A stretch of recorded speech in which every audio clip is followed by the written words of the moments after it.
ইব্রাহিম আলাইহিস সালাম ৮৬ বছর পর্যন্ত আল্লাহ রব্বুল আলামিনের কাছে দোয়া করেছেন, রব্বি হাবলি মিনাস সালিহিন। জোরে জোরে বলুন আল্লাহু আকবার। ইব্রাহিম আলাইহিস সালাম আল্লাহ রব্বুল আলামিনের কাছে একটা নেক সন্তান চেয়েছিলেন। কি সন্তান? আমরা সন্তান চাই, আমার একটা ছেলে দেয়, আমার জন্য একটা মেয়ে দেয়। কথা বলেন ঠিক কিনা? আমাদের হুজুরের কাছে আসে, হুজুর দোয়া করেন এবার যেন আমাদের একটা ছেলে সন্তান হয়। কথা বলেন ঠিক কিনা? কয় কি কয় না? অথচ বলে না যে আল্লাহ রব্বুল আলামিন যেন ছেলে দেখ মেয়ে দেখ যেটাই দেখ আল্লাহ যেন নেককার সন্তান দান করে। এমনটা কেউ বলে নাকি? বলে না। এই জন্য আমাদের সমাজে যা হচ্ছে সন্তান হচ্ছে সবগুলোই পিতামাতার অবাধ্য। কথা বলেন ঠিক কিনা? এ কারণে এই সন্তানগুলো পিতামাতার অবাধ্য হচ্ছে। সন্তানরা কখনোই নেককার সন্তান আল্লাহর কাছে চায় না। ভাইরা আমার, ইব্রাহিম আলাইহিস সালাম ৮৬ বছর দোয়া করার পর আল্লাহ রব্বুল আলামিন সুসংবাদ দিলেন, ফাবাশশারনাহু বিগুলামিন হালিম। জোরে জোরে বলুন আল্লাহু আকবার। আল্লাহ রব্বুল আলামিন বললেন, ইব্রাহিম আলাইহিস সালামকে আমি একটা ধৈর্যশীল সন্তানের সুসংবাদ দিলাম। ইব্রাহিম আলাইহিস সালামের সন্তানের নাম কি ছিল? ইসমাইল আলাইহিস সালাম। ইসমাইল আলাইহিস সালামের ধৈর্য কম ছিল না বেশি ছিল? আওয়াজ দিয়ে বলতে হবে, কম ছিল না বেশি ছিল? বেশি ছিল। ভাইরা আমার, ইব্রাহিম আলাইহিস সালামকে আল্লাহ রব্বুল আলামিন ৮৬ বছর পর যে সন্তানটা দান করলেন, বলেন তো ৮৬ বছর বয়সে যদি কারো সন্তান হয়, সেই সন্তান তার প্রতি ভালোবাসা মোহাব্বত কম হবে না বেশি হবে? ৮৬ বছর দোয়া করার পর আল্লাহ রব্বুল আলামিন যে সন্তানটা দান করলেন হযরত ইসমাইল আলাইহিস সালামকে, বলেন তো সেই সন্তান তার মায়া মোহাব্বত কম না বেশি? ইব্রাহিম আলাইহিস সালামের কাছে সব থেকে প্রিয় জিনিসটার নাম কি? সন্তান ইসমাইল আলাইহিস সালাম। আল্লাহ রাব্বুল আলামিন সেই ইসমাইল আলাইহিস সালামকে কুরবানি দেওয়ার জন্য হযরত ইব্রাহিম আলাইহিস সালামকে স্বপ্নে দেখালেন। হযরত ইসমাইল আলাইহিস সালামকে তিনি জবাই করছেন। কাকে জবাই করছেন? হযরত ইসমাইল আলাইহিস সালাম তার প্রিয় কলিজার টুকরা সন্তানকে তিনি জবাই করছেন, স্বপ্নে দেখেছেন। হযরত ইব্রাহিম আলাইহিস সালাম তার সন্তানের কাছে স্বপ্নটা প্রকাশ করলেন, তার সন্তানকে বললেন, হে আমার বৎস, হে আমার প্রিয় বৎস, আমি স্বপ্নে দেখেছি যে আমি তোমাকে জবাই করেছি। ফাংজুর মাজা তার, চিন্তা করে দেখো তোমার মতামতটা কি। সন্তান বুঝতে পেরেছে নবীগণের স্বপ্ন কখনো শুধু স্বপ্ন না, নবীগণের স্বপ্ন হলো ওহী। নবীদের স্বপ্ন কি? নবীদের স্বপ্ন হলো ওহী। চালাক সন্তান তিনি বুঝতে পেরেছেন এটা আল্লাহর পক্ষ থেকে স্বপ্ন এসেছে, এটা ওহী। সুতরাং এ ব্যাপারে কোনো দ্বিমত করা যাবে না। সন্তান সঙ্গে সঙ্গে বললেন, قال يا أبت افعل ما تؤمر ستجدني إن شاء الله من الصابرين। الله أكبر। আল্লাহ রাব্বুল আলামিন এ ব্যাপারে কোরআনে বলেন, ইসমাইল আলাইহিস সালাম তার বাবাকে বলেন, হে আমার প্রিয় পিতা, হে আমার কলিজার টুকরা পিতা, আমার ব্যাপারে যা আদিষ্ট হয়েছেন, আপনাকে আল্লাহ যা আদেশ করেছেন আপনি পালন করুন। সুবহানাল্লাহ। তাহলে সন্তানকে জবাই করার জন্য পিতা বললেন, আর পিতা সঙ্গে সঙ্গে রাজি হয়ে গেলেন। এখানে একটা শিক্ষা আছে। আল্লাহ রাব্বুল আলামিন ইব্রাহিম আলাইহিস সালামকে তো স্বপ্নে না দেখিয়ে সরাসরি বলতে পারতেন, পারতেন কি পারতেন না? কিন্তু ইব্রাহিম আলাইহিস সালামকে আল্লাহ কেন স্বপ্নে দেখালেন? কারণটা কি? এখানে একটা হিকমত আছে।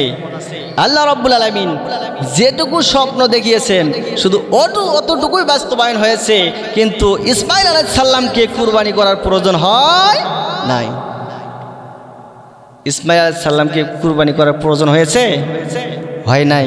আল্লাহ রাব্বুল আলামিন যতটুকু স্বপ্ন দেখিয়েছেন ততটুকুই বাস্তবায়ন করেছেন। ভাইরা আমার, আল্লাহ রাব্বুল আলামিন যে কুরবানি আমরা করি, এই কুরবানির গোশত, রক্ত, মাংস কি আল্লাহর কাছে পৌঁছে নাকি?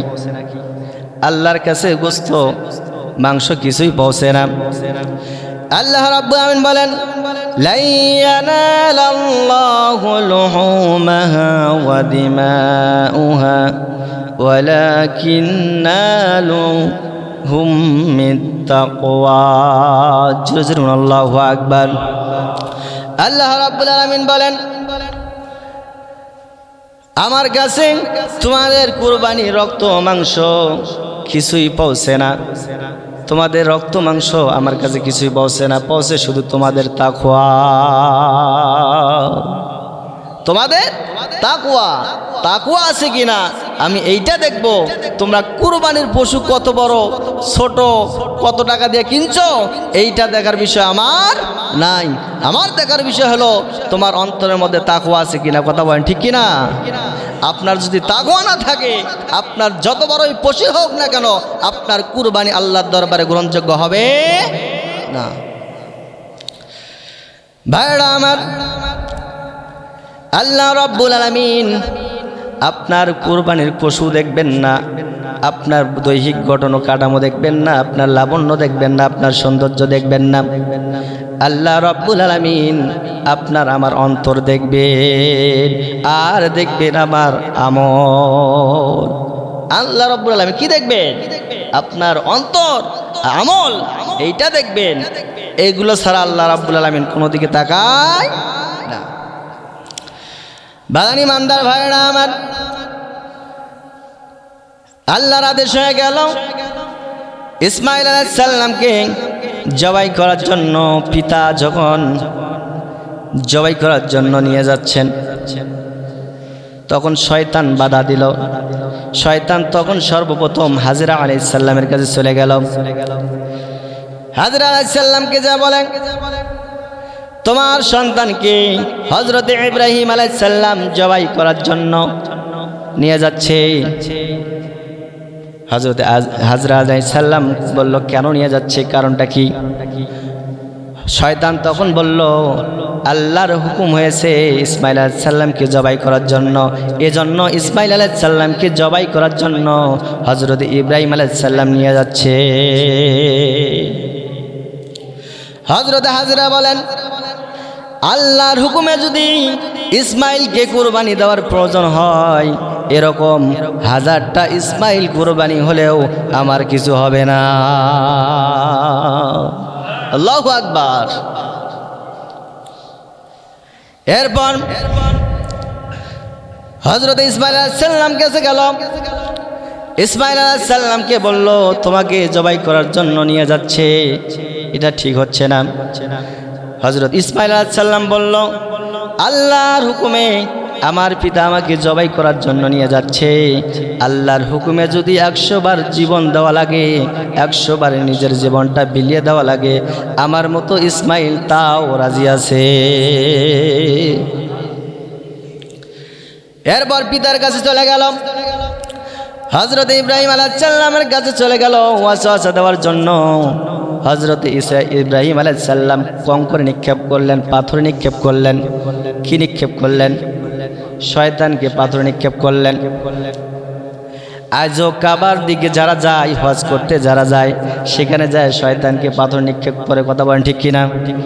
এটা কিয়ামত পর্যন্ত অব্যাহত থাকবে। এখনো যারা যায় তারা ওখানে যায় শয়তানকে কঙ্কর নিক্ষেপ করে, ঢেল নিক্ষেপ করে, শয়তানকে তাড়ায়। এরপর হযরত ইব্রাহিম আলাইহিস সালাম তার সন্তানকে যখন জবাই করার জন্য প্রস্তুত হচ্ছেন, হযরত ইব্রাহিম আলাইহিস সালাম যখন তার সন্তানকে জবাই করার জন্য প্রস্তুত হচ্ছেন, তখন ইসমাইল আলাইহিস সালাম তার বাবাকে কিছু কথা বললেন। হে আমার বাবা, তুমি যখন আমাকে জবাই করবা, তোমার চাকুটা ছুরিটা একটু ভালোভাবে ধার দিয়ে নেবা, একটু ভালোভাবে ধার দিয়ে নেবা। জবাই বড় কঠিন জিনিস, জবাই করতে যেন তোমার কষ্ট না হয়। এরপর আমার হাত পাগুলো তুমি বেঁধে নিবা, হাত পাগুলো এই জন্য বেঁধে নিবা, হাত পাগুলো জবাই করার সময় যদি হাত পাগুলো ছোটাছুটি করে, নড়ানড়ি করে, লাফালাফি করে, আপনার সাথে আমার বেয়াদবি হয়ে যাবে। কি রকম কথা দেখেন। শুধু তাই নয়, তিনি আরো বললেন, যদি সম্ভব হয় আমার পরনের যে জামাটা আছে তা খুলে আমাকে জবাই করবা, আর আমার যে জামাটা আছে এই জামাটা আমার মায়ের কাছে পৌঁছে দিবা। আমার মা যেন এই জামাটা দেখে তাও একটু আত্মতৃপ্তি লাভ করতে পারে, সান্ত্বনা লাভ করতে পারে, আমার সন্তানের জামা। ইব্রাহিম আলাইহিস সালাম যখন কাঁধ করে শোয়ালেন, জবাই করার প্রস্তুতি নিচ্ছেন, এখন তিনি ইসমাইল আলাইহিস সালামকে জবাই করবেন, কাঁধ করে শোয়ালেন। হযরত ইব্রাহিম আলাইহিস সালাম ছুরি চালালেন। দুইজনের মধ্যে দুইজনে যখন আনুগত্য প্রকাশ করলো, যখন আনুগত্য প্রকাশ করল, ইব্রাহিম আলাইহিস সালাম যখন ছুরি চালাবেন, এমন সময় আল্লাহ রাব্বুল আলামিন বললেন, ফালাম্মা আসলামা ওয়া তাল্লাহু লিল জাবিল। আল্লাহু আকবার। দুজনে যখন আল্লাহর আনুগত্য প্রকাশ করলাম, দুইজনে যখন আল্লাহর অর্ডার মেনে নিল, আল্লাহর অনুগত্য প্রকাশ করলো, তখন আল্লাহ রাব্বুল আলামিন বললেন, ফালাম্মা আসলামা ওয়া তাল্লাহু লিল জাবিল। হে ইব্রাহিম আলাইহিস সালাম, তোমরা আল্লাহর আনুগত্য ভালোভাবে পালন করেছো, তোমরা গোল্ডেন এ প্লাস হয়ে উত্তীর্ণ হয়েছো। সুবহানাল্লাহ। হযরত ইব্রাহিম আলাইহিস সালাম ছুরি চালালেন, কিন্তু ছুরি কাটে না। আল্লাহু আকবার। এরপরেও আরো জোরে ছুরি চালালেন, হাঁটুটা তিনি তার কপালের মধ্যে দিয়ে জোরে ছুরি চালালেন, এরপরেও কাটেন না। আল্লাহ রাব্বুল আলামিন ইব্রাহিমকে ডাক দিয়ে বলে, ফানাদাইনা ইব্রাহিম ফানাদাইনা আইয়া ইব্রাহিম। ও হে ইব্রাহিম, তোমাকে যে আদেশ করা হয়েছে তুমি পালন করেছো, তুমি এ প্লাস পেয়ে, গোল্ডেন এ প্লাস পেয়ে উত্তীর্ণ হয়েছো। আর এইভাবে ইমানদার মুহসিন বান্দাদেরকে আমি পুরস্কৃত করে থাকি। বলুন না সুবহানাল্লাহ। কদ সাদ্দাকতা রুইয়া, আপনি কদ সাদ্দাকতা রুইয়া, তুমি স্বপ্নদের সত্যিই পালন করেছো। ইন্না কাযালিকা নাহজিল মুহসিনিন, নাজিজিল মুহসিনিন। এভাবেই আল্লাহ রাব্বুল আলামিন মুহসিন বান্দাদেরকে পুরস্কৃত করে থাকেন। বলুন না সুবহানাল্লাহ। আল্লাহ রাব্বুল আলামিন ইব্রাহিম আলাইহিস সালাম ইসমাইল আলাইহিস সালামকে জবাই করার সময় যেমন ছুরি কাটে না, তরোয়াল কাটে না, তখন আল্লাহ রাব্বুল আলামিন ফানাদাইনাহু বিজিবিহিন আযীম, ফাদাইনাহু বিজিবিহিল আযীম। জোরে জোরে আল্লাহু আকবার। আল্লাহ রাব্বুল আলামিন জান্নাত থেকে একটা প্রাণী পাঠালেন, সেটা হচ্ছে দুম্বা, জান্নাতি দুম্বা। আল্লাহ রাব্বুল আলামিন ইব্রাহিমের ছুরির নিচে একটা জান্নাতি দুম্বা দিয়ে দিলেন, সঙ্গে সঙ্গে দুম্বাটা কুরবানি হয়ে গেল। আল্লাহু আকবার। আল্লাহ রাব্বুল আলামিন ইব্রাহিম আলাইহিস সালামকে তার সন্তানকে কুরবানি করাবেন এই উদ্দেশ্য ছিল না। তিনি এইটাই পরীক্ষা করেছেন যে আল্লাহর আদেশে তারা কতটুকু আনুগত্যশীল, কতটুকু অ্যাক্টিভ। কথা বলেন ঠিক কিনা? তিনি আল্লাহর আদেশে কতটুকু আনুগত্যশীল এইটা দেখার জন্য আল্লাহ রাব্বুল আলামিন ইব্রাহিম আলাইহিস সালামকে তার ছেলে ইসমাইলকে কুরবানি করার জন্য নির্দেশ দিয়েছিলেন। সম্মানিত হাজিরিন, আমরা যারা কুরবানি করি এজন্য আপনার আমার নিয়তটা ঠিক থাকা দরকার। কথা বলেন ঠিক কিনা? ইন্নামাল আমালু বিন্নিয়াত, নিশ্চয়ই সকল কাজ নিয়তের উপর নির্ভরশীল। কথা বলেন ঠিক কিনা? নিয়ত যদি ভালো না থাকে, নিয়তে যদি ভেজাল থাকে, সে আমল আল্লাহর দরবারে গ্রহণযোগ্য হবে। আল্লাহর দরবারে গ্রহণযোগ্য হওয়ার জন্য আপনার নিয়তটা ভালো থাকা দরকার। আমরা আজকে ওয়াজিব একটা কুরবানি বিষয়, ওয়াজিব পালন করতে গিয়া আমরা আজকে ফরজ ছেড়ে দেই। কথা বলেন ঠিক কিনা? কুরবানির পশু কিনতে গিয়া জোহরের পাশে, হাটের পাশে মসজিদ, কিন্তু মসজিদের মধ্যে মুসল্লি নাই, অথচ গরু কিনতেছে। আসরের নামাজ চলে যায়, মাগরিবের নামাজ চলে যায়, ঈশার নামাজ চলে যায়, গরু কিনতেই থাকে, কিন্তু নামাজ ফরজ ইবাদত আর করে না। যদি নামাজই না থাকে, ফরজ বাদ দিয়ে যদি আপনি ওয়াজিব বলে দৌড়াদৌড়ি করেন, তাহলে আপনার কুরবানি কতটুকু আল্লাহর জন্য হচ্ছে এটা আপনারাই খেয়াল করেন। ফরজ বাদ দিয়েছে, কুরবানি পশু কিনতেছে, সে কি আসলে আল্লাহর জন্য কুরবানি করতেছে নাকি সামাজিকতা রক্ষার জন্য করতেছে? সে শুধু সামাজিকতা রক্ষার জন্য করতেছে। সকলেই কুরবানি করতেছে, আমি কুরবানি না করলে কেমন হয়, এজন্য সামাজিকতা রক্ষা করতেই হয়। আর কুরবানি করলে কুরবানির মাংস 1 বছর ফ্রিজে রেখে খাওয়া যাবে, এমনটা হয় না? 1 বছর ফ্রিজে রেখে খাওয়া যাবে, আত্মীয় স্বজনদের খাওয়া যাবে, নিজে খাওয়া যাবে। এই চিন্তা ভাবনা যদি হয়, আল্লাহ বলেন কশ্চিনকালে তোমার কুরবানি আল্লাহর দরবারে কবুল হবে না। এই সামাজিকতা রক্ষার জন্য কুরবানি করলে চলবে না। কুরবানিও আর্থিক ইবাদত, যাকাতও আর্থিক ইবাদত। কুরবানি দেখবেন সবাই দেয়, কিন্তু যাকাতের বেলায় খোঁজ পাওয়া যায় না। কথা বলেন ঠিক কিনা? আমার মনে হয় কুরবানির মাংস খাওয়া যদি না যেত, অনেক কুরবানি দাতাই কুরবানি দিত না। কথা বলেন ঠিক কিনা? কুরবানি দিতে হলে অবশ্যই আপনার আমার খাস নিয়ত থাকতে হবে, খাঁটি নিয়ত থাকতে হবে। খাঁটি নিয়ত যদি না থাকে, কুরবানি আল্লাহর দরবারে গ্রহণযোগ্য হবে না। সুতরাং ভাইরা আমার, এজন্য আমরা যারা কুরবানির পশু কিনবো, পাশে যদি মসজিদের নামাজের ঘর থাকে, অবশ্যই আমরা নামাজ আদায় করব।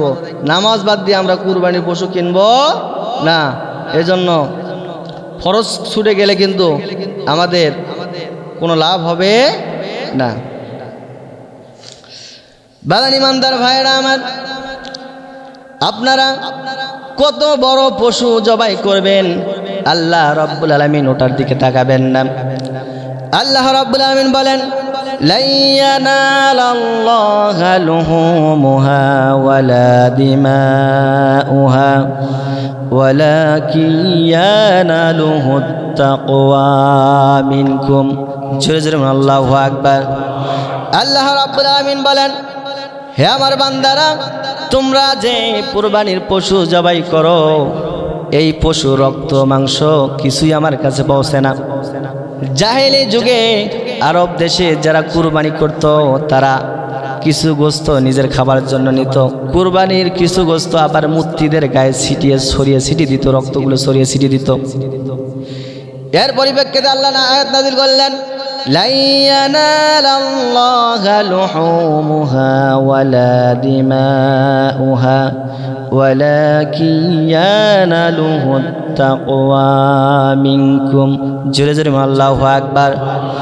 তখন আল্লাহ রাব্বুল আলামিন বললেন, হে আমার বান্দারা, হে আমার গোলামেরা, তোমরা যা কুরবানি করো, যে পশুগুলা কুরবানি করো, তার পশুর রক্ত মাংস কিছুই আমার কাছে পৌঁছে না। তোমাদের পৌঁছে শুধু তাকওয়া। কি পৌঁছে আল্লাহর কাছে? আল্লাহর কাছে পৌঁছে শুধু তাকওয়া। আপনি কত বড় পশু কুরবানি করেছেন, কত বড় গরু কিনলেন, কত বড় ছাগল কিনলেন, উট কিনলেন, দুম্বা কিনলেন, কত টাকা দিয়ে কুরবানি করলেন, এটা আল্লাহ রাব্বুল আলামিন দেখবেন না। আল্লাহ রাব্বুল আলামিন দেখবেন আপনার নিয়তটা ঠিক আছে কি না, আপনার তাকওয়া আছে কি না, আপনি তাকওয়ার মাধ্যমে কুরবানি দিয়েছেন কিনা। আল্লাহ রাব্বুল আলামিন এটা দেখতে, কথা বলেন ঠিক কিনা।